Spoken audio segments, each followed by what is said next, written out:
ਧੰਨ ਧੰਨ ਸਤਿਗੁਰੂ ਗੁਰੂ ਨਾਨਕ ਦੇਵ ਸਾਹਿਬ ਜੀ ਮਹਾਰਾਜ।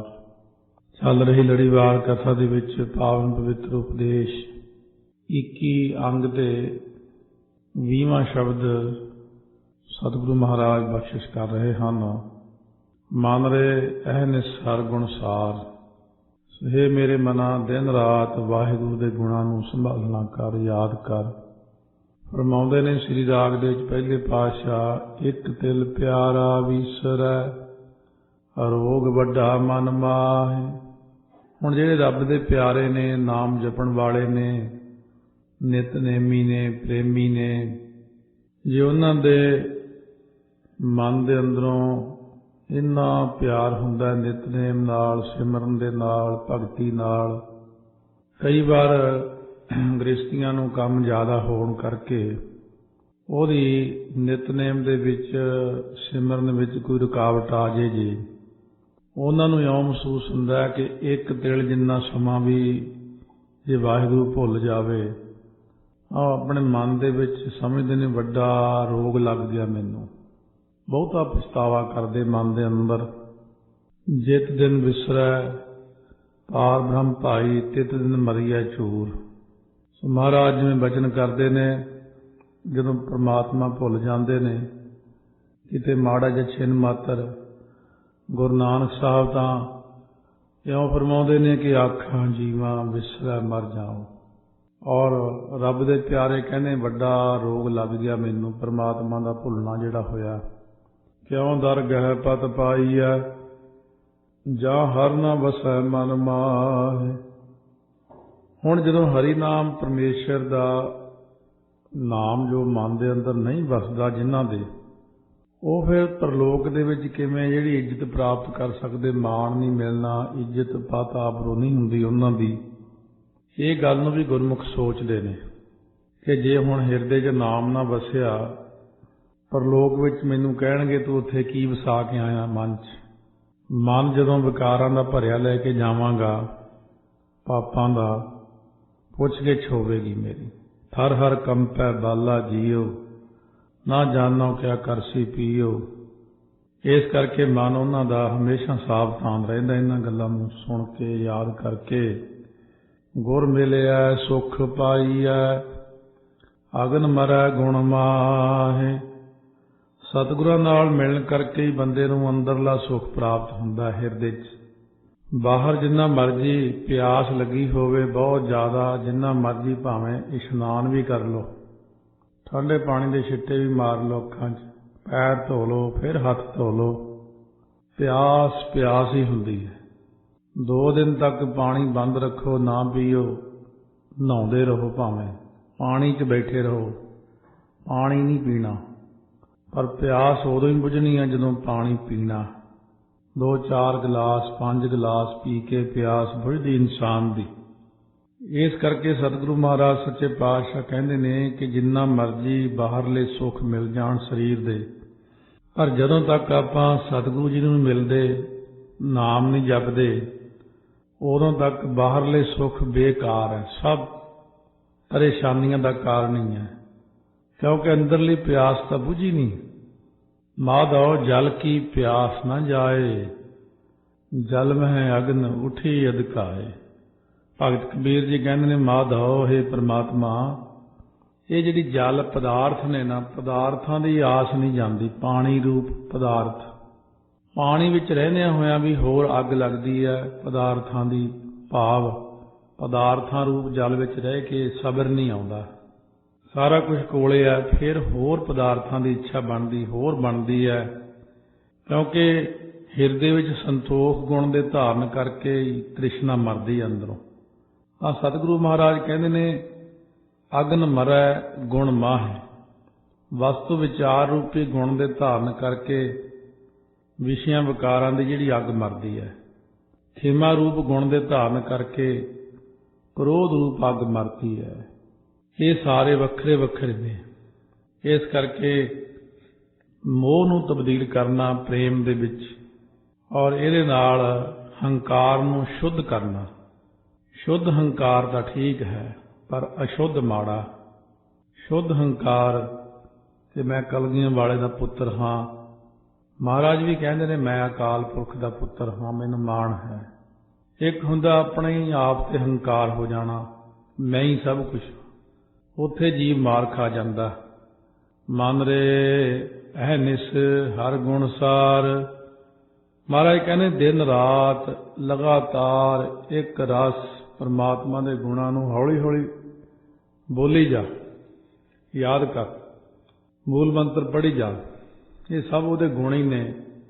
ਸੋ ਹੌਲੀ ਹੌਲੀ ਦੇ ਮੂਲ ਮੰਤਰ ਨੂੰ ਪੜ੍ਹਨਾ, ਗੋਬਿੰਦੇ ਮੁਕੰਦੇ ਦਾ ਜਾਪ ਕਰਨਾ, ਫਿਰ ਜਾਪ ਸਾਹਿਬ ਦਾ ਪਾਠ ਕਰਨਾ, ਕਦੇ ਗੁਰਬਾਣੀ ਦੇ ਰਾਹੀਂ ਪਾਠ ਕਰਕੇ ਗੁਣਾਂ ਨੂੰ ਗਾਇਨ ਕਰਨਾ। ਇਸ ਤਰ੍ਹਾਂ ਪਰਮਾਤਮਾ ਦੇ ਨਾਮ ਦਾ ਅਭਿਆਸ ਕਰਦੇ ਜਾਓ। ਜਿਨ ਖੇਨ ਪਲ ਨਾਮ ਨਾ ਵਿਸਰੈ, ਤੇ ਜਨ ਵਿਰਲੇ ਸੰਸਾਰ ਰਹਾਉ। ਜਿਨ੍ਹਾਂ ਨੂੰ ਇੱਕ ਛਿਣ ਮਾਤਰ ਵੀ ਨਾਮ ਨਹੀਂ ਵਿਸਰਦਾ, ਜਪਦੇ ਹੀ ਰਹਿੰਦੇ ਨੇ, ਉਹ ਬੰਦੇ ਸੰਸਾਰ 'ਚ ਵਿਰਲੇ ਵਿਰਲੇ। ਜਗ ਮੈਂ ਉਤਮ ਕਾਢੀਆ ਵਿਰਲੇ ਕਈ ਕੇ, ਕੋਟਨ ਮੈਂ ਨਾਨਕ ਕੋ। ਕਰੋੜਾਂ ਵਿੱਚੋਂ ਵਿਰਲਾ ਹੈ ਜਿਹਦੇ ਹਿਰਦੇ ਦੇ ਅੰਦਰ ਨਾਮ ਦਾ ਵਾਸਾ ਹੈ। ਮਹਾਰਾਜ ਕਹਿੰਦੇ ਨਾਮ ਦਾ ਅਭਿਆਸ ਕਰਦੇ ਕਰਦੇ, ਲੋਕੀ ਪੁੱਛਦੇ ਕੋਈ ਜੁਗਤੀ ਦੱਸੋ, ਜੁਗਤੀ ਸਤਿਗੁਰੂ ਆਪ ਹੀ ਦੱਸਦੇ ਨੇ। ਜੋਤੀ ਜੋਤ ਮਿਲਾਈ ਐ, ਸੁਰਤੀ ਸੁਰਤ ਸੰਜੋਗ। ਹੁਣ ਜਿਨ੍ਹਾਂ ਨੇ ਜੋਤੀ ਸਰੂਪ ਪਰਮਾਤਮਾ ਦੀ ਜੋਤ ਨਾਲ ਆਪਣੀ ਜੋਤ ਮਿਲਾਈ ਹੈ ਮਿਹਨਤ ਕਰਕੇ, ਇਹੋ ਜਿਹੇ ਜਿਹੜੇ ਸੁਰਤੀ ਤੋਂ ਭਾਵ ਸੁਰਤੀ ਲਾਉਣ ਵਾਲੇ ਗੁਰੂ ਸਾਹਿਬ ਨੇ, ਜਦ ਉਹਨਾਂ ਦੀ ਸੁਰਤ ਭਾਵ ਸ੍ਰੇਸ਼ਟ ਪ੍ਰੀਤੀ ਨਾਲ ਸੰਜੋਗ ਹੋਇਆ, ਤਾਂ ਸੁਰਤੀਆਂ ਕਰਕੇ ਪ੍ਰਤਪਾਦਕ ਜਿਹੜਾ ਬ੍ਰਹਮ ਹੈ ਉਹਦੀ ਸੁਰਤ ਨਾਲ ਸੰਜੋਗ ਹੋਇਆ, ਤਾਂ ਫਿਰ ਜੋਤੀ ਪਰਮਾਤਮਾ ਵਾਲੇ ਦੀ ਜੋਤ ਮਿਲ ਗਈ। ਭਾਵ ਸੁਰਤੀ ਸੁਰਤ ਸੰਜੋਗ। ਇਸ ਕਰਕੇ ਜਦੋਂ ਸੰਜੋਗ ਬਣਦਾ ਹੈ, ਸ਼ਬਦ ਵਿੱਚ ਸੁਰਤੀ ਜੁੜਦੀ ਹੈ। ਸ੍ਰੇਸ਼ਟ ਪ੍ਰੀਤੀ ਨਾਲ ਸੰਜੋਗ ਹੋਇਆ ਜਦੋਂ ਸਾਡਾ, ਉਦੋਂ ਜਦੋਂ ਸਾਡੀ ਬਿਰਤੀ ਬਾਹਰੋਂ ਰੁਕਣੀ ਸ਼ੁਰੂ ਹੋ ਜਾਂਦੀ ਹੈ, ਸਤਿਗੁਰੂ ਕਹਿੰਦੇ ਸਾਚੀ ਲਿਵੈ ਬਿਨ ਦੇਹ ਨਿਮਾਣੀ, ਦੇਹ ਨਿਮਾਣੀ ਲਿਵੈ ਬਾਝੋਂ ਕਿਆ ਕਰੇ ਵਿਚਾਰਿਆ। ਮੰਨੈ ਸੁਰਤ ਹੋਵੈ ਮਨ ਬੁੱਧ, ਮੰਨੈ ਸਗਲ ਭਵਨ ਕੀ ਸੁਧ। ਮੰਨੈ ਮੋਹ ਚੋਟਾ ਨਾ ਖਾਏ, ਮੰਨੈ ਜਮ ਕੈ ਸਾਥ ਨਾ ਜਾਏ। ਐਸਾ ਨਾਮ ਨਿਰੰਜਨ ਹੋਏ, ਜੇ ਕੋ ਮਨ ਜਾਣਾ ਮਨ ਕੋਏ। ਹੁਣ ਜਿਨ੍ਹਾਂ ਦੀ ਸੁਰਤੀ ਰਲ ਗਈ ਪਰਮਾਤਮਾ ਦੇ ਵਿੱਚ, ਹਿੰਸਾ ਹਉਮੈ ਗਤ ਗਏ ਨਾਹੀ ਸਹਿਸਾ ਸੋਗ। ਹੁਣ ਜਿਹਦੇ ਮਨ ਚੋਂ ਜੀਵ ਹਿੰਸਾ, ਹੰਗਤਾ, ਮਮਤਾ, ਇਹ ਸਾਰੀਆਂ ਚੀਜ਼ਾਂ ਗਤ ਗਏ ਦਾ ਮਤਲਬ ਹੁੰਦਾ ਨਾਸ ਹੋ ਗਏ। ਗਤ ਦੇ ਤੱਤੇ ਨੂੰ ਔਂਕੜ ਹੈ, ਜਿੱਥੇ ਵੀ ਆ ਗਿਆ ਔਂਕੜ ਬਿਨਾਂ ਸਮਝੇ ਯਾਦ ਕਰ ਲਓ ਵੀ ਇਹ ਨਾਸ ਦਾ ਹੀ ਅਰਥ ਹੈ। ਜੈ ਹਰ ਸਿਮਰਨ ਭਇਆ ਤਹਿ ਉਪਾਦ ਗਤ ਕੀਨੀ, ਉੱਥੇ ਵੀ ਤੱਤੇ ਨੂੰ ਔਂਕੜ ਆਵੇਗਾ। ਗਤ ਦਾ ਅਰਥ ਹੀ ਨਾਸ। ਤੱਤੇ ਸਿਹਾਰੀ ਆ ਜੇ ਤਾਂ ਫੇਰ ਬਣਦੀ ਹੈ ਮਿਤ ਮਰਿਆਦਾ, ਗਤ ਮਿਤ। ਸੋ ਇਸ ਤਰ੍ਹਾਂ ਗਤ ਨਾਮ ਚਾਲ ਦਾ ਹੈ, ਗਤ ਨਾਮ ਮਰਿਆਦਾ ਦਾ ਹੈ, ਗਤ ਨਾਮ ਅਵਸਥਾ ਦਾ ਵੀ ਆਉਂਦਾ ਹੈ। ਇਸ ਤਰ੍ਹਾਂ ਤੱਤੇ ਨੂੰ ਔਂਕੜ ਨਾਲ ਨਾਸ ਦਾ ਅਰਥ ਬਣਦਾ ਹੈ। ਇੱਕ ਗਤ ਹੁੰਦੀ, ਗਤ ਗੱਗਾ ਤੇ ਤੱਤਾ ਹੀ ਸਿਰਫ ਜੋੜੀ ਦੀ ਗਤ। ਇਉਂ ਅਰਥਾਂ ਦੇ ਵਿੱਚ ਤਬਦੀਲੀ ਹੁੰਦੀ ਹੈ ਜਦੋਂ ਉਹਨਾਂ ਦੇ ਨਾਲ ਲੱਗੇ ਹੋਏ ਸਿਹਾਰੀ, ਬਿਹਾਰੀ, ਔਂਕੜ, ਦੁਲੈਂਕੜ ਹੋਣ, ਟਿੱਪੀ ਹੋਵੇ। ਸਰਬੰ ਗੰਤਾ, ਸਰਬੰ ਹੰਤਾ, ਜੇ ਗੰਤਾ ਲਿਖਿਆ ਤੇ ਗਮਤਾ ਹੋ ਗਈ। ਇਸ ਤਰ੍ਹਾਂ ਆਪਾਂ ਨੂੰ ਖੁਦ ਵੀ ਅਰਥਾਂ ਦੀ ਪਹਿਚਾਣ ਹੋਣੀ ਜ਼ਰੂਰੀ ਹੈ। ਸਤਿਗੁਰੂ ਕਹਿੰਦੇ ਹਿੰਸਾ ਹਉਮੈ ਗਤ ਗਏ ਨਾਹੀ ਸਹਿਸਾ ਸੋਗ। ਉਹ ਬੰਦੇ ਨੂੰ ਕਦੇ ਸੰਸਾ ਤੇ ਫਿਕਰ ਹੁੰਦਾ ਹੀ ਨਹੀਂ। ਫਿਰ ਗੁਰਮੁਖ ਜੈਸ ਹਰ ਮਨ ਵਸੈ, ਤਿਸ ਮੇਲੇ ਗੁਰ ਸੰਜੋਗ। ਜਿਸ ਗੁਰਮੁਖ ਦੇ ਮਨ ਵਿੱਚ ਵਾਹਿਗੁਰੂ ਦਾ ਨਾਮ ਵਸਦਾ ਹੈ, ਉਹਨੂੰ ਵਾਹਿਗੁਰੂ ਗੁਰਾਂ ਦੇ ਸੰਜੋਗ ਦੁਆਰਾ ਆਪਣੇ ਨਾਲ ਮਿਲਾ ਲੈਂਦਾ। ਹੁਣ ਨਿਰਗੁਣ ਬ੍ਰਹਮ ਤਾਂ ਦਿਖਦਾ ਹੀ ਨਹੀਂ ਹੈ ਕਿੱਥੇ, ਬੰਦਾ ਕਰੇ ਵੀ ਕੀ। ਨਿਰਗੁਣ ਨੇ ਜਦੋਂ ਦੁਨੀਆ ਦਾ ਉਧਾਰ ਕਰਨਾ ਸੀ ਤਾਂ ਸਰਗੁਣ ਰੂਪ ਧਾਰ ਲਿਆ, ਜਿਹੜਾ ਦਿਖਦਾ ਹੁੰਦਾ। ਗੁਰੂ ਨਾਨਕ ਰੂਪ ਹੋ ਕੇ ਆ ਗਏ। ਗੁਰੂ ਨਾਨਕ ਦੇਵ ਜੀ, ਗੁਰੂ ਅੰਗਦ ਦੇਵ ਜੀ, ਗੁਰੂ ਅਮਰਦਾਸ, ਸਾਰੇ ਸਰੂਪ ਸਾਹਮਣੇ ਨਜ਼ਰ ਆਉਣ ਕਰਕੇ ਹੀ ਮਨੁੱਖ ਨੂੰ ਕੁਝ ਤਸੱਲੀ ਹੁੰਦੀ ਹੈ। ਇਸ ਕਰਕੇ ਸਤਿਗੁਰੂ ਮਹਾਰਾਜ ਕਹਿੰਦੇ ਨੇ, ਜਦੋਂ ਨਿਰਗੁਣ ਬ੍ਰਹਮ ਨੇ ਸਰਗੁਣ ਰੂਪ 'ਚ ਗੁਰੂ ਰੂਪ ਹੋ ਕੇ ਦੁਨੀਆ ਦਾ ਸੁਧਾਰ ਕੀਤਾ, ਗੁਰੂ ਦੇ ਰਾਹੀਂ ਇਨਸਾਨ ਦਾ ਸੁਧਾਰ ਹੁੰਦਾ। ਉਦੋਂ ਫਿਰ ਜੀਵ ਨੂੰ ਪ੍ਰਮਾਤਮਾ ਦੀ ਪ੍ਰਾਪਤੀ ਹੁੰਦੀ ਹੈ। ਕਾਇਆ ਕਾਮਣ ਜੇ ਕਰੀ ਭੋਗੇ ਭੋਗਣਹਾਰ। ਕਾਇਆ ਦਾ ਅਰਥ ਸਰੀਰ ਵੀ ਹੈ, ਬੁੱਧੀ ਵੀ ਹੈ। ਇਹ ਜਿੱਥੇ ਪ੍ਰਕਰਣ ਹੋਵੇ ਉਹ ਜਿਹਾ ਅਰਥ ਲੱਗਣਾ। ਇੱਥੇ ਕਹਿੰਦੇ ਨੇ ਜੇ ਜਿਹੜੀ ਬੁੱਧੀ ਹੈ, ਬੁੱਧੀ ਰੂਪੀ ਕਾਮਣ ਮਤਲਬ ਇਸਤਰੀ ਨੂੰ ਨਿਸ਼ਕਾਮ ਕਰਮਾਂ ਦੁਆਰਾ ਸ਼ੁੱਧ ਕਰ ਲਿਆ ਜਾਵੇ। ਬੁੱਧੀ ਨੂੰ ਕਾਮਣ ਤੋਂ ਭਾਵ ਸ਼ਰਧਾ ਵਿਸ਼ਿਸ਼ਟ ਕਰ ਲਿਆ ਜਾਵੇ, ਸ਼ਰਧਾ ਦੇ ਸੰਯੁਕਤ, ਤਾਂ ਇਹ ਭੋਗਣਹਾਰ ਹੋ ਕੇ ਵਾਹਿਗੁਰੂ ਦੇ ਆਨੰਦ ਨੂੰ ਭੋਗਦੀ ਹੈ, ਆਨੰਦ ਮਾਣਦੀ ਹੈ। ਬੁੱਧੀ ਨੂੰ ਕਰਨਾ ਹੈ ਸ਼ਰਧਾ ਸਹਿਤ, ਬੁੱਧੀ ਨੂੰ ਕਰਨਾ ਨਿਸ਼ਕਾਮ ਕਰਮਾਂ ਕਰਕੇ ਸ਼ੁੱਧ, ਕਿਉਂਕਿ ਸਕਾਮ ਕਰਮ ਕਰਨੇ ਕਰਕੇ ਬੁੱਧੀ ਸ਼ੁੱਧ ਨਹੀਂ ਹੁੰਦੀ। ਸਕਾਮ ਹੁੰਦੀ ਸਹਿਤ ਕਾਮਨਾ ਦੇ ਕੋਈ ਕਰਮ ਕਰਨਾ। ਜਦੋਂ ਕਾਮਨਾ ਨਾਲ ਕਰਮ ਕੀਤਾ ਇਹਦਾ ਮਤਲਬ ਬੁੱਧੀ ਦੇ ਅੰਦਰ ਹੈ ਇੱਛਾ, ਕਾਲਖ ਹੈ।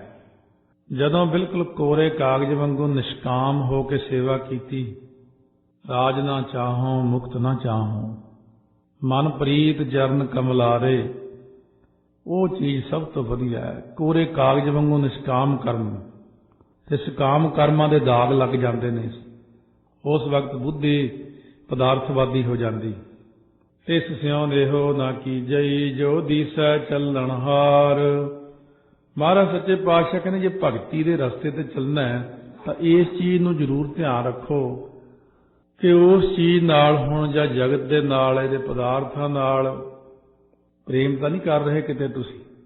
ਇਹ ਚਲੇ ਜਾਣ ਵਾਲੀਆਂ ਜਿਹੜੀਆਂ ਚੀਜ਼ਾਂ ਸਾਹਮਣੇ ਨਜ਼ਰ ਆ ਰਹੀਆਂ ਨੇ, ਨਾਸ਼ਵੰਤ ਨੇ। ਪਤਾ ਹੈ ਕੱਚ ਦਾ ਗਲਾਸ ਟੁੱਟ ਜਾਣਾ ਹੈ, ਕੱਪ ਨੇ ਟੁੱਟ ਜਾਣਾ ਹੈ, ਹਰ ਚੀਜ਼ ਨੇ, ਕੱਪੜਾ ਉਹਨੇ ਇੱਕ ਦਿਨ ਫਟ ਜਾਣਾ ਹੈ। ਸਰੀਰਾਂ ਨੂੰ ਦੇਖ ਕੇ ਭਰੋਸਾ ਹੋ ਜਾਂਦਾ, ਪਰ ਸਰੀਰ ਨੇ ਵੀ ਇੱਕ ਦਿਨ ਖਤਮ ਹੋ ਜਾਣਾ। ਮਹਾਰਾਜ ਕਹਿੰਦੇ ਨੇ ਇੱਥੇ ਕਿਹੜੀ ਚੀਜ਼ ਹੈ ਜਿਹੜੀ ਨਹੀਂ ਖਤਮ ਹੋਣੀ।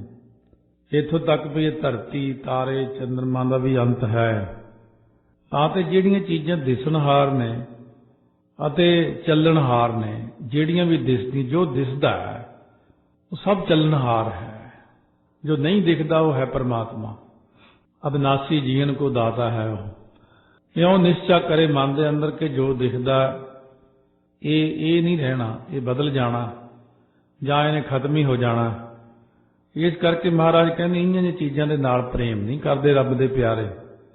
ਗੁਰਮੁਖ ਰਵਹਿ ਸੁਹਾਗਣੀ ਸੋ ਪ੍ਰਭ ਸੇਜ ਪਤਾਰ। ਇਹ ਗੁਰਮੁਖ ਸੁਹਾਗਣਾ ਆਪਣੀ ਸ਼ਰਧਾ ਸਹਿਤ ਨਾ ਅੰਤःਕਰਣ ਰੂਪ ਸੇਜਾ ਦੇ ਉੱਤੇ ਉਸ ਵਾਹਿਗੁਰੂ ਪਤੀ ਦੇ ਸਾਖਿਆਤਕਾਰ ਰੂਪ ਆਨੰਦ ਨੂੰ ਮਾਣਦੀਆਂ ਨੇ। ਸਾਖਿਆਤਕਾਰ ਮਤਲਬ ਪ੍ਰਗਟ ਹੋਣਾ। ਵਾਹਿਗੁਰੂ ਪਰਮਾਤਮਾ ਲਈ ਸੇਜਾ ਬਣਾਉਂਦੀਆਂ ਸੁਹਾਗਣੀਆਂ ਆਪਣੀ ਸ਼ਰਧਾ ਦੇ ਸਹਿਤ ਅੰਤःਕਰਣ ਦੇ ਉੱਤੇ ਆਪਣੇ ਹਿਰਦੇ ਦੇ ਵਿੱਚ ਸੇਜਾ ਬਣਾਈ ਹੈ। ਵਾਹਿਗੁਰੂ ਦਾ ਪ੍ਰਗਟ ਹੋਣ ਰੂਪ ਆਨੰਦ ਨੂੰ ਉਹ ਮਾਣਦੀਆਂ ਨੇ। ਹਿਰਦੇ ਦੇ ਅੰਦਰ ਜਦੋਂ ਜੋਤ ਪ੍ਰਗਟ ਹੋਈ, ਉਹ ਜੋਤ ਜਦੋਂ ਵੱਡੀ ਜੋਤ ਵਿੱਚ ਮਿਲੀ, ਅਸਹਿ ਅਕਹਿ ਆਨੰਦ ਪ੍ਰਾਪਤ ਹੁੰਦਾ। ਉਸ ਵਕਤ ਅਸਹਿ ਤਾਂ ਕਿਹਾ ਸਹਾਰਿਆ ਨਹੀਂ ਜਾਂਦਾ, ਉੱਥੇ ਅਜਰ ਅਵਸਥਾ ਦੀ ਲੋੜ ਪੈਂਦੀ ਬੰਦੇ ਨੂੰ। ਬਹੁਤ ਭਾਰੀ ਆਨੰਦ ਜੀਵ ਨੂੰ ਪ੍ਰਾਪਤ ਹੁੰਦਾ। ਚਾਰੇ ਅਗਨ ਨਿਵਾਰ ਮਰ ਗੁਰਮੁਖ ਹਰ ਜਲ ਪਾਏ। ਚਾਰ ਅੱਗਾਂ ਨੇ, ਹੰਸ, ਹੇਤ, ਲੋਭ, ਕੋਪ, ਚਾਰੇ ਨਦੀਆਂ ਅੱਗ। ਪਵਹਿ ਦੱਜਹਿ ਨਾਨਕਾ ਤਰੀਐ ਕਰਮੀ ਲੱਗ। ਹੰਸ ਦਾ ਮਤਲਬ ਹੈ ਜਿਵੇਂ ਹਿੰਸਾ ਆਦਿਕ ਕਰਨੀ, ਜਾਂ ਹੰਸ ਦਾ ਭਾਵ ਇਉਂ ਵੀ ਲਾਉਂਦੇ ਨੇ ਜਿਵੇਂ ਹੰਸ ਹੁੰਦਾ ਚਿੱਟਾ, ਹਮੇਸ਼ਾ ਸਤੋ ਗੁਣ ਵਾਲਿਆਂ ਨੂੰ ਹਉਮੈ ਹੋ ਜਾਂਦੀ ਹੈ, ਬਣ ਠਣ ਕੇ ਚਿੱਟੇ ਹੋ ਕੇ ਰਹਿਣਾ। ਹੇਤ ਹੁੰਦਾ ਮੋਹ ਕਰਨਾ, ਲੋਭ ਕਰਨਾ, ਤੇ ਕੋਪ ਹੁੰਦਾ ਗੁੱਸਾ ਕਰਨਾ, ਕ੍ਰੋਧ। ਇਹ ਚਾਰੇ ਅੱਗ ਦੀਆਂ ਨਦੀਆਂ ਨੇ ਸੰਸਾਰ ਦੇ ਅੰਦਰ। ਪਰ ਗੁਰਮੁਖ ਜਿਹੜੇ ਨੇ ਨਾ, ਵਾਹਿਗੁਰੂ ਵਾਹਿਗੁਰੂ ਵਾਹਿਗੁਰੂ ਕਰਨ ਰੂਪ ਨਾਮ ਜਲ ਨੂੰ ਪਾ ਕੇ ਇਹ ਚਾਰੇ ਅੱਗਾਂ ਨੂੰ ਨਿਵਾਰ ਲੈਂਦੇ ਨੇ, ਬੁਝਾ ਕੇ ਆਪਣੇ ਅੰਦਰੋਂ ਜੀਵਤ ਭਾਵ ਜਿਹੜਾ ਬਣਿਆ ਕਿ ਮੈਂ ਜੀਵ ਹਾਂ, ਮੈਂ ਜੀਵ ਹਾਂ, ਇਹਨੂੰ ਖਤਮ ਕਰ ਲੈਂਦੇ ਨੇ। ਮਰ ਤੋਂ ਭਾਵ ਜਿਵੇਂ ਤਹਿਕੀਕ ਕਹਿੰਦੇ ਨਿਸ਼ਚੇ ਕਰਕੇ ਚਾਰੇ ਅਗਨੀਆਂ ਨਿਵਰਤ ਕਰ ਲਈਆਂ ਗੁਰਮੁਖਾਂ ਨੇ ਨਾਮ ਰੂਪ ਜਲ ਪਾ ਕੇ। ਵੈਸੇ ਤਾਂ ਇੰਨੀ ਲੋੜ ਨਹੀਂ ਹੁੰਦੀ, ਸਮਝਾਉਣ ਦੀ ਲੋੜ ਨਹੀਂ, पर क्योंकि मनुख है, उत्तम जग्यासू नूं तां कुछ कहण दी लोड़ नहीं, उन्हें तो सिर्फ इन्ना कहना पैंदा उत्थे बह के तां 8 घंटे वाहिगुरू वाहिगुरू कर, उन्हें क्वेश्चन नहीं करना क्यों कर किवें कर, ਉਹਦਾ ਤਾਂ बिल्कुल आण देखिया आण दसी सब कुछ अंदरों ठीक हो जाता।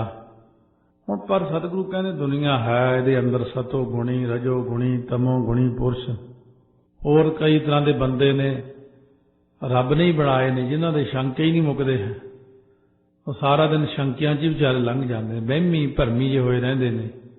तां सतगुरु दे फिर इहनूं विस्तार नाल दस्सिया कि 4 अग्नियां ने, इन्हां दी निवृत्ति नाम नाल हुंदी है।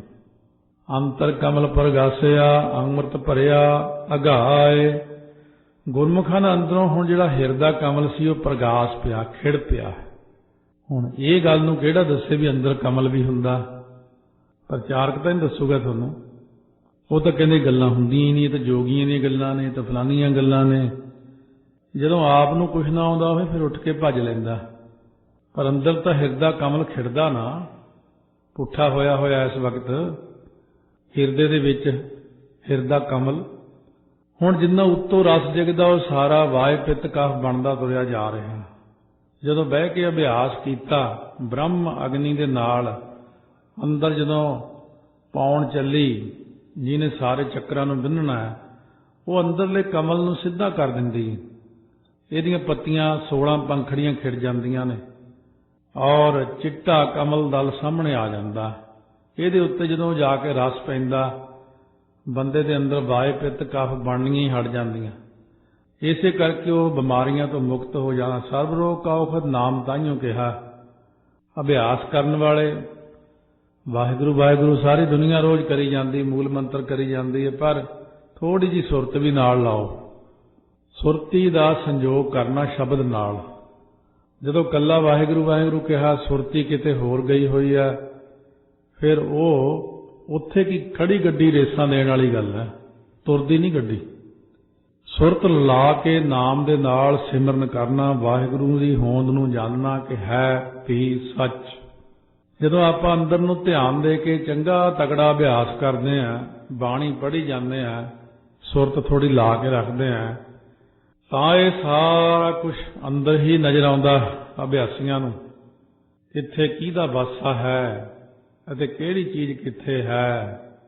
इस तरह अभ्यास करन दे नाल ये जोगियां दी गल नहीं, जोगियां दी भी यही चीज़ हुंदी, पर उन्हां दा रस्ता साडे नालों थोड़ा अलग है।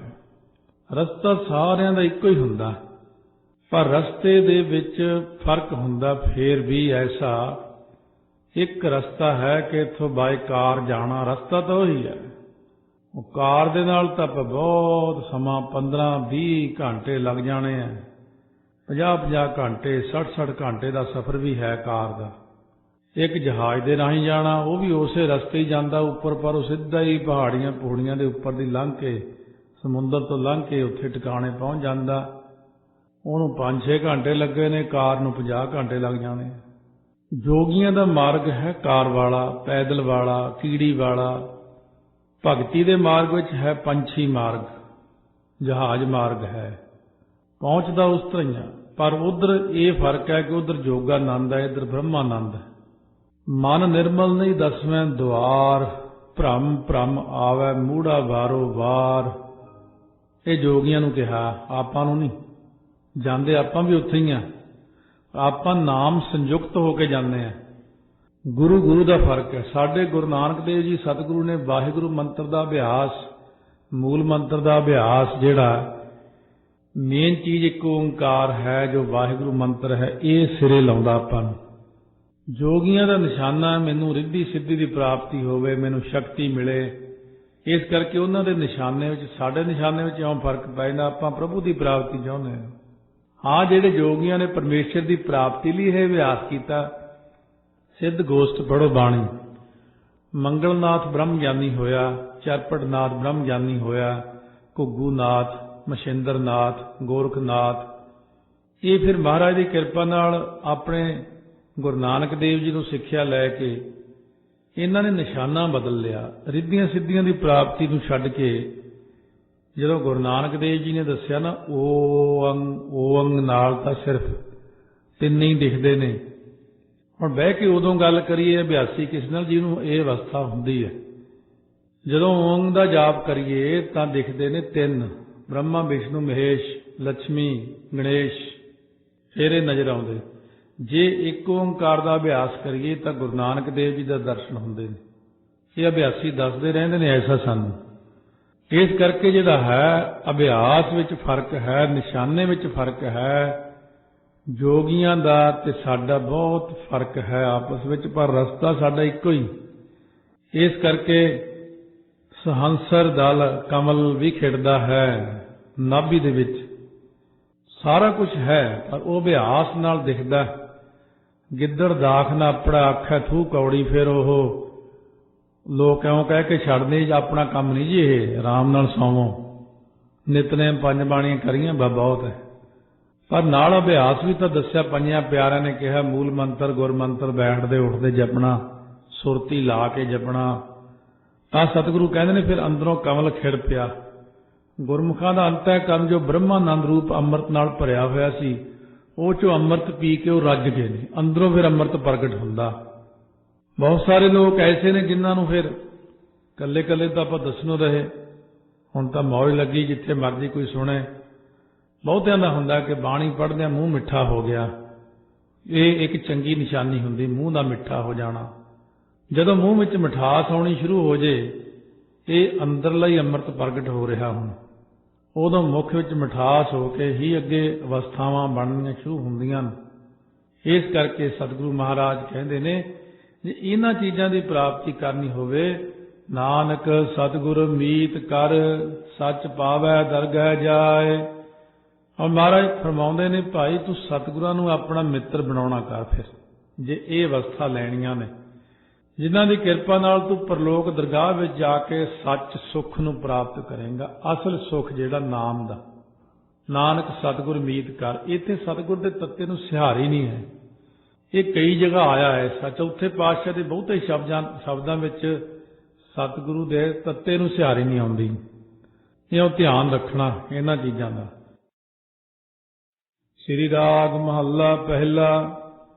ਹੁਣ ਬੇਨਤੀ ਕੀਤੀ ਹੈ ਗੁਰਸਿੱਖਾਂ ਨੇ, ਸ਼ਰਧਾਲੂਆਂ ਨੇ, ਸੰਗਤ ਨੇ ਮਹਾਰਾਜ ਨੂੰ, ਮਹਾਰਾਜ ਸਾਨੂੰ ਕਿਹੜੇ ਕਿਹੜੇ ਕਰਤੱਵ ਕਰਨੇ ਯੋਗ ਨੇ, ਪ੍ਰਮਾਤਮਾ ਦਾ ਨਿਵਾਸ ਕਿੱਥੇ ਹੈ, ਉਹਦੀ ਪ੍ਰਾਪਤੀ ਕਿਵੇਂ ਹੈ, ਸਾਨੂੰ ਕੀ ਕੀ ਕਰਨਾ ਚਾਹੀਦਾ ਹੈ।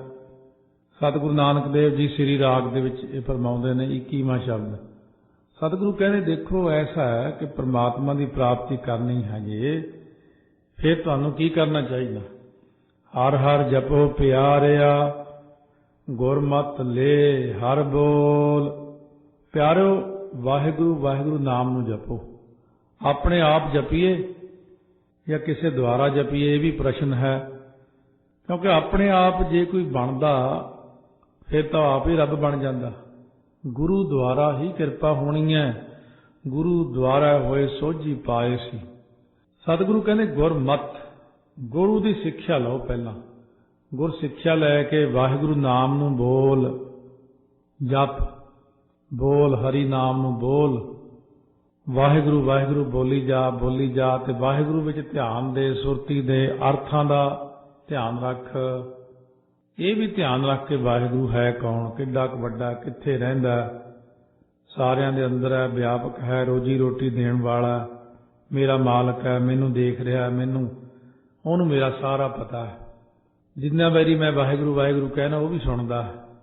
ਜਿੰਨੀ ਵਾਰੀ ਆਪਾਂ ਕਹਿੰਦੇ ਉਨੀ ਵਾਰ ਉਹ ਵੀ ਵਾਹਿਗੁਰੂ ਕਹਿੰਦਾ। ਇਹ ਦੋ ਕੰਮ ਚੱਲਦੇ ਨੇ। ਇਹ ਖੈਰ ਬਹੁਤ ਉੱਚੀ ਅਵਸਥਾ ਦੀ ਗੱਲ ਹੈ। ਜਿੰਨੀ ਵਾਰ ਆਪਾਂ ਕਹਿਣਾ ਉਨੀ ਵਾਰੀ ਉਹਨੇ ਕਹਿਣਾ, ਉਹ ਵੀ ਨਾਲ ਹੀ ਕਹਿੰਦੇ ਸਾਡੇ। ਇਹ ਇੱਕ ਐਸੀ ਉੱਚੀ ਚੀਜ਼ ਹੈ ਜਿਹੜੀ ਬਹੁਤ ਅਗਲੀਆਂ ਅਵਸਥਾ ਜਾ ਕੇ ਆਉਂਦੀ ਹੈ। ਆਪ ਜਪਦੇ ਨੇ ਕਿਉਂਕਿ ਆਤਮ ਚਿੰਤਨ ਕਰਦੇ ਨੇ। ਸਰਗੁਣ ਨਿਰਗੁਣ ਨਿਰੰਕਾਰ ਸੁਨ ਸਮਾਧੀ ਆਪ, ਆਪਨ ਕੀਆ ਨਾਨਕ ਆਪੇ ਹੀ ਫਿਰ ਜਾਪ। ਜਦੋਂ ਇਕੱਲੇ ਹੁੰਦੇ ਨੇ ਉਦੋਂ ਕੀ ਕਰਦੇ ਨੇ? ਉਹ ਆਪੇ ਆਤਮ ਚਿੰਤਨ ਕਰੀ ਜਾਂਦੇ ਨੇ। ਉਦੋਂ ਮਨ ਸੱਚ ਕਸਵੱਟੀ ਲਾਈਐ ਤੁਲੀਐ ਪੂਰੈ ਤੋਲ। ਮਨ ਨੂੰ ਸੇਵਾ ਟਹਿਲ ਰੂਪੀ, ਭਗਤੀ ਰੂਪੀ, ਜਪ ਤਪ ਰੂਪ ਸੱਚੀ ਕਸਵੱਟੀ ਤੇ ਲਾਈਏ ਤਾਂ ਪੂਰੇ ਵਿਚਾਰ ਰੂਪੀ ਜਿਹੜਾ ਤੋਲ ਦਾ ਅਰਥ ਹੈ ਵੱਟੇ ਨਾਲ ਫਿਰ ਤੋਲੀਦਾ। ਮਨ ਨੂੰ ਸੇਵਾ ਚ ਲਾਈਏ, ਟਹਿਲ ਕਰੀਏ, ਸੰਗਤ ਦੀ ਭਗਤੀ ਕਰੀਏ, ਜਪ ਤਪ ਰੂਪ ਕਸਵੱਟੀ ਤੇ ਲਾਈਏ, ਤਾਂ ਫਿਰ ਵਿਚਾਰ ਰੂਪ ਵੱਟਾ ਮਿਲਦਾ। ਵਿਚਾਰ ਕਰੀਦੀ ਫਿਰ ਬੈਠ ਕੇ। ਕੀਮਤ ਕਿਨੈ ਨਾ ਪਾਈਐ ਰਿਦ ਮਾਣਕ ਮੋਲ ਅਮੋਲ। ਉਹ ਗੁਰਮੁਖ ਦੀ ਕੀਮਤ ਕਿਸੇ ਕੋਲੋਂ ਨਹੀਂ ਪਾਈ ਜਾਂਦੀ। ਜਿਹਦਾ ਹਿਰਦਾ ਮਾਣਕ ਦੀ ਤਰ੍ਹਾਂ ਸ਼ੁੱਧ ਹੋ ਜਾਂਦਾ ਨਾ, ਉਹ ਮੁੱਲ ਤੋਂ ਵੀ ਉੱਪਰ ਉੱਠ ਜਾਂਦਾ, ਅਮੋਲਕ ਹੋ ਜਾਂਦਾ। ਫਿਰ ਪਰਮਾਤਮਾ ਦੀ ਕੀਮਤ ਤਾਂ ਚਲੋ ਕਿਸੇ ਨੇ ਕੀ ਪਾਉਣੀ ਹੈ, ਕਿਉਂਕਿ ਉਹ ਤਾਂ ਹੈ ਹੀ ਅਮੋਲਕ। ਉਹ ਤਾਂ ਰੱਬ ਦੇ ਪਿਆਰਿਆਂ ਦੀ ਕੀਮਤ ਨਹੀਂ ਪਾਈ ਜਾ ਸਕਦੀ। ਮੰਨੇ ਕੀ ਗਾਤ ਕਹੀ ਨਾ ਜਾਏ, ਜੇ ਕੋ ਕਹੈ ਪਿੱਛੇ ਪਛਤਾਏ। ਮਹਾਰਾਜ ਜੀ, ਹਰੀ ਪ੍ਰਮਾਤਮਾ ਕਿੱਥੇ ਵਸਦਾ? ਕਿਰਪਾ ਕਰਕੇ ਦੱਸੋ। ਸਤਿਗੁਰੂ ਕਹਿੰਦੇ ਦੱਸੀਏ ਹਰੀ ਕਿੱਥੇ ਵਸਦਾ ਹੈ। ਹਾਰ ਭਾਈ ਰੇ ਹਾਰ ਹੀਰਾ ਗੁਰ ਮਾਹੇ। ਭਾਈ ਜਿਹੜਾ ਹਰੀ ਰੂਪੀ ਹੀਰਾ ਨਾ ਵਾਹਿਗੁਰੂ, ਉਹ ਗੁਰਾਂ ਦੇ ਹਿਰਦੇ ਵਿੱਚ ਵਸਦਾ। ਵਾਹਿਗੁਰੂ ਰੂਪ ਹੀਰੇ ਨੂੰ ਗੁਰੂ ਸਾਹਿਬ ਜੀ ਹਿਰਦੇ ਵਿੱਚ ਵਿਖਾ ਵੀ ਦਿੰਦੇ ਨੇ। ਆਪਣੇ ਵੀ ਹਿਰਦੇ 'ਚ ਵਸਦਾ, ਉਹਦੀ ਜੋਤ ਆਪਣੇ ਵਿੱਚ ਵੀ ਹੈ, ਪਰ ਪ੍ਰਗਟ ਰੂਪ ਵਿੱਚ ਸਤਿਗੁਰਾਂ ਦੇ ਹਿਰਦੇ 'ਚ ਹੈ, ਕਿਉਂਕਿ ਸਤਿਗੁਰੂ ਆਪ ਹੀ ਪਰਮਾਤਮਾ ਨੇ। ਨਿਸ਼ਚਾ ਕਰਨਾ ਇਤਨਾ। ਆਮ ਬੰਦਿਆਂ ਦੀਆਂ ਗੱਲਾਂ ਆਮ ਹੁੰਦੀਆਂ, ਉਹ ਆਪਣੇ ਅੰਦਾਜ਼ੇ ਨਾਲ ਕਹਿੰਦੇ ਨੇ, ਪਰ ਅਸਲੀ ਗੱਲ ਜਿਹੜੀ ਹੈ ਉਹ ਇਹ ਹੈ ਕਿ ਸਤਿਗੁਰੂ ਹੀ ਪਰਮਾਤਮਾ ਨੇ, ਰੂਪ ਪਰਮਾਤਮਾ ਨਹੀਂ ਇਹ ਧਾਰਿਆ ਗੁਰੂ ਗ੍ਰੰਥ ਸਾਹਿਬ। ਸਤ ਸੰਗਤ ਸਤਿਗੁਰ ਪਾਈਐ ਇਹ ਨਿਸ ਸ਼ਬਦ ਸਲਾਹੇ ਰਹਾਓ। ਪਰ ਸਤਿਗੁਰੂ ਨਾਨਕ ਦੇਵ ਜੀ ਮਹਾਰਾਜ ਸੱਚੇ ਪਾਤਸ਼ਾਹ ਸਤ ਸੰਗਤ ਵਿੱਚੋਂ ਪ੍ਰਾਪਤ ਹੁੰਦੇ ਨੇ। ਸਤਿਗੁਰ ਜੀ, ਗੁਰਬਾਣੀ, ਗੁਰੂ ਗ੍ਰੰਥ ਸਾਹਿਬ ਮਹਾਰਾਜ ਸਤਿਗੁਰਾਂ ਦੇ ਉਪਦੇਸ਼ ਨੂੰ ਦਿਨ ਰਾਤ ਸਲਾਹੁਣਾ ਕਰੇ ਤਾਂ ਫਿਰ ਨਾਮ ਰੂਪ ਹੀਰਾ ਪ੍ਰਾਪਤ ਹੁੰਦਾ। ਸਤ ਸੰਗਤ ਵਿੱਚ ਬੈਠੀਏ, ਗੁਰਾਂ ਦੇ ਕੋਲ ਬੈਠੀਏ। ਇੱਕ ਤਾਂ ਹੁੰਦਾ ਸਤਿਗੁਰੂ ਦੀ ਪ੍ਰਾਪਤੀ, ਪੈਸਾ ਦੇ ਕੇ ਲੋਕ ਸਰੂਪ ਲਿਆ ਮਹਾਰਾਜ ਦਾ, ਇਹਨੂੰ ਪ੍ਰਾਪਤੀ ਨਹੀਂ ਕਹਿੰਦੇ। ਪ੍ਰਾਪਤੀ ਹੁੰਦੀ ਤਾਂ ਗੁਰੂ ਸਾਹਿਬ ਦੇ ਕੋਲ ਬੈਠੀਏ, ਗੁਰੂ ਸਾਹਿਬ ਦੀ ਕਿਰਪਾ ਨਾਲ ਜਦੋਂ ਸਤਿਗੁਰੂ ਆਪਣੇ ਅਸਲ ਰੂਪ ਵਿੱਚ ਪ੍ਰਗਟ ਹੋ ਕੇ, ਪ੍ਰਕਾਸ਼ ਰੂਪ ਹੋ ਕੇ ਕਿਰਪਾ ਕਰਕੇ ਮਿਲਾਪ ਕਰਦੇ ਨੇ। ਇਹ ਚੀਜ਼ ਸਤ ਸੰਗਤ ਵਿੱਚੋਂ ਬਣਨੀ ਹੈ। ਸਤ ਸੰਗਤ ਵਿੱਚ ਮਿਲ ਕੇ ਰਾਤ ਦਿਨ ਗੁਰਾਂ ਦੇ ਸ਼ਬਦ ਦੀ ਸਲਾਹੁਤਾ ਕਰਨੀ। ਜਿਹੜਾ ਗੁਰੂ ਨੇ ਸ਼ਬਦ ਦਿੱਤਾ ਉਹਦਾ ਅਭਿਆਸ ਕਰਨਾ ਰਾਤ ਦਿਨ। ਸੱਚ ਵਖਰ ਧਨ ਰਾਸ ਲੈ ਪਾਈਐ ਗੁਰ ਪ੍ਰਗਾਸ। ਸਤਿਗੁਰੂ ਮਹਾਰਾਜ ਕਹਿੰਦੇ ਸ਼ਰਧਾ ਰੂਪੀ ਪੂੰਜੀ ਦੇ ਕੇ ਨਾ ਗੁਰਾਂ ਕੋਲੋਂ ਧਨਤਾ ਜੋਗ ਸੱਚੇ ਨਾਮ ਰੂਪ ਸੌਦੇ ਨੂੰ ਲੈ ਲੈ, ਤਾਂ ਫਿਰ ਤੂੰ ਵਾਹਿਗੁਰੂ ਦਾ ਗਿਆਨ ਪ੍ਰਾਪਤ ਕਰ ਸਕਦਾ। ਉਹਦਾ ਪ੍ਰਕਾਸ਼ ਤੈਨੂੰ ਤਾਂ ਹੋ ਸਕਦਾ, ਕਿਉਂਕਿ ਸ਼ਰਧਾ ਦੀ ਪੂੰਜੀ ਤੋਂ ਬਿਨਾਂ ਗੁਰਾਂ ਕੋਲੋਂ ਕੀ ਲਏਗਾ ਤੂੰ?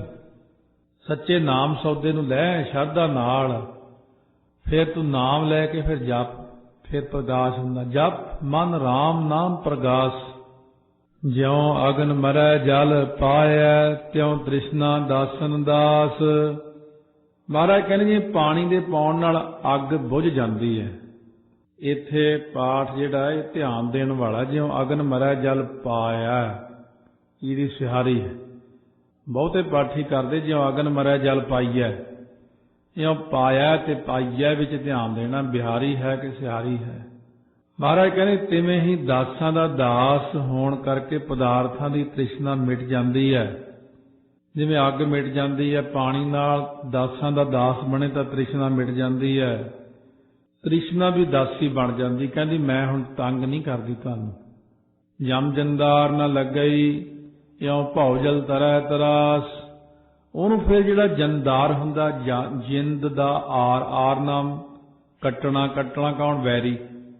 ਜਿੰਦ ਦਾ ਜੋ ਅਰੀ ਹੈ ਨਾ, ਜਿਹੜਾ ਜਮਦੂਤ ਹੈ, ਜਿੰਦ ਦਾ ਵੈਰੀ ਹੈ, ਉਹਦਾ ਜਿਹੜਾ ਡੰਡਾ ਨਹੀਂ ਲੱਗਦਾ। ਇਸ ਵਜ੍ਹਾ ਨਾਲ ਉਹ ਭੈਦਾਰ ਸੰਸਾਰ ਸਮੁੰਦਰ ਤੋਂ ਤਰ ਜਾਂਦਾ। ਤਰਾਸ ਦਾ ਮਤਲਬ ਤਰਨਾ, ਕਹਿਣ ਤੋਂ ਭਾਵ ਕਿ ਉਹਦੇ ਮਗਰ ਜਿਹੜਾ ਧਰਮਰਾਜ ਦਾ ਜੰਦਾਰ ਹੁੰਦਾ, ਦੂਤ ਨਹੀਂ ਲੱਗਦਾ। ਤਰਨੇ ਦੀ ਆਸਾ ਹੋਣ ਕਰਕੇ ਇਸ ਵਜ੍ਹਾ ਨਾਲ ਸੰਸਾਰ ਸਮੁੰਦਰ ਤੋਂ ਆਪ ਤਰਦਾ, ਦੂਜਿਆਂ ਨੂੰ ਤਾਰਦਾ ਹੈ ਗੁਰਮੁਖ।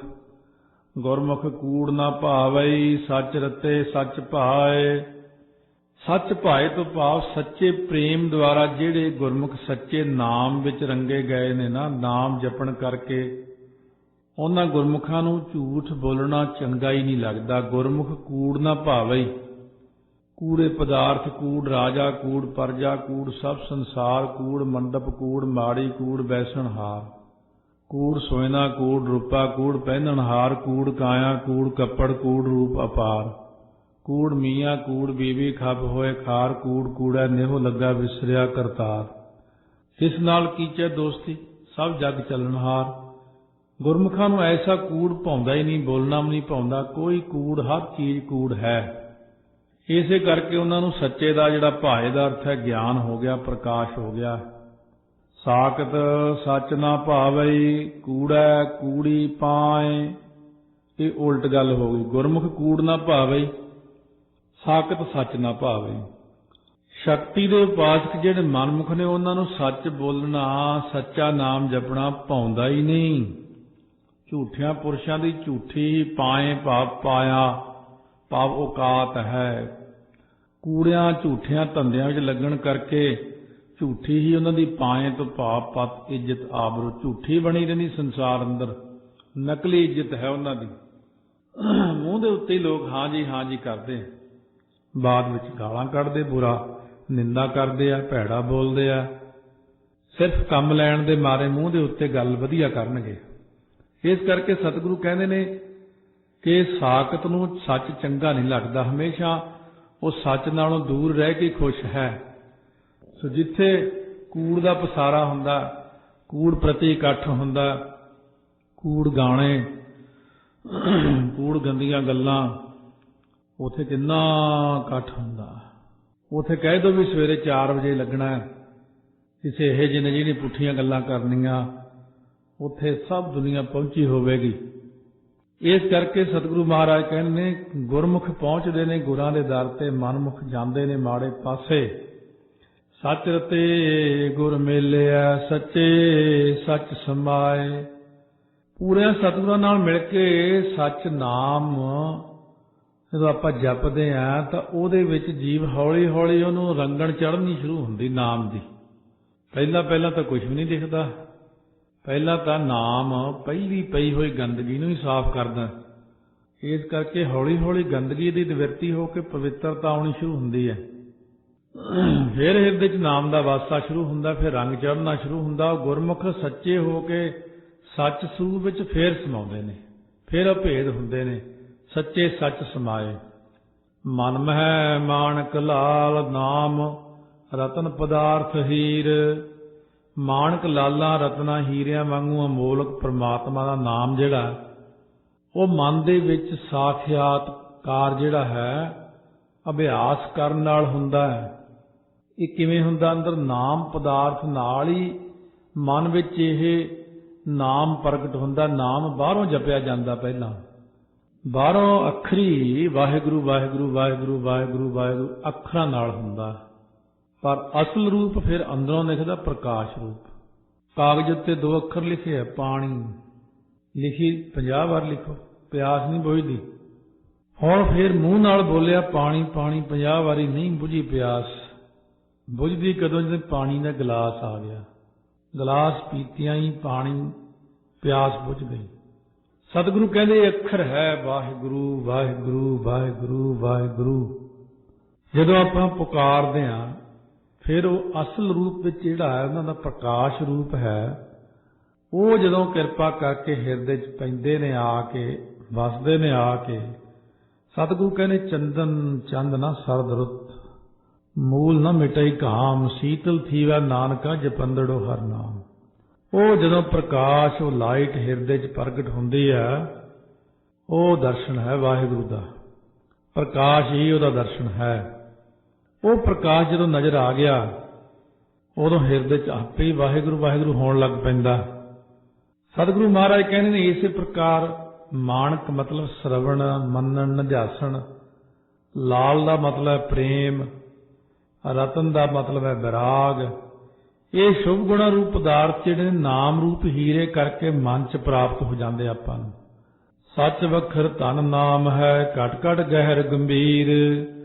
ਜੋ ਗਹਿਰ ਗੰਭੀਰ ਵਾਹਿਗੁਰੂ ਹੈ ਨਾ, ਦਿਲਾਂ ਦਿਲਾਂ ਦੇ ਵਿੱਚ ਵਿਆਪਕ ਹੈ, ਘਟਾਂ ਘਟਾਂ ਵਿੱਚ ਹੈ। ਉਹਦਾ ਨਾਮ ਰੂਪੀ ਸੱਚ ਵਖਰ ਸੱਚਾ ਸੌਦਾ ਲਾਭਦਾਇਕ ਵਸਤੂ ਵਖਰ ਨੂੰ ਕਹਿੰਦੇ ਨੇ।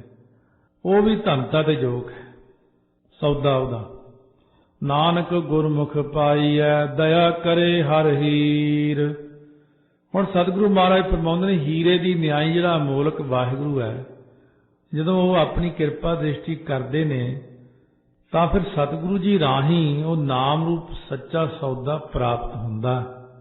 ਹਰ ਹੀਰ, ਹਰੀ ਜੋ ਹੀਰੇ ਵਰਗਾ ਅਮੋਲਕ, ਹੀਰਾ ਹੀ ਕਿਉਂਕਿ ਅਮੋਲਕ ਹੈ ਦੁਨੀਆ ਦੇ ਅੰਦਰ, ਇਸ ਕਰਕੇ ਪ੍ਰਮਾਣ ਇਹ ਸਭ ਤੋਂ ਵੱਡਾ ਹੈ ਹੀਰੇ ਦਾ। ਹੀਰੇ ਨੂੰ ਕਿਤੋਂ ਲੋੜ ਨਹੀਂ ਪੈਂਦੀ ਚਾਨਣ ਲੈਣ ਦੀ, ਹੀਰਾ ਆਪੇ ਹੀ ਜਗਮਗ ਕਰਦਾ, ਕਿਸੇ ਚੀਜ਼ ਦਾ ਹੀਰਾ ਟੁੱਟਦਾ ਨਹੀਂ, ਇੰਨਾ ਪੱਕਾ ਹੁੰਦਾ ਹੀਰਾ। ਇਸੇ ਕਰਕੇ ਹੀਰੇ ਦਾ ਹੀ ਪ੍ਰਮਾਣ ਦਿੱਤਾ ਹੈ।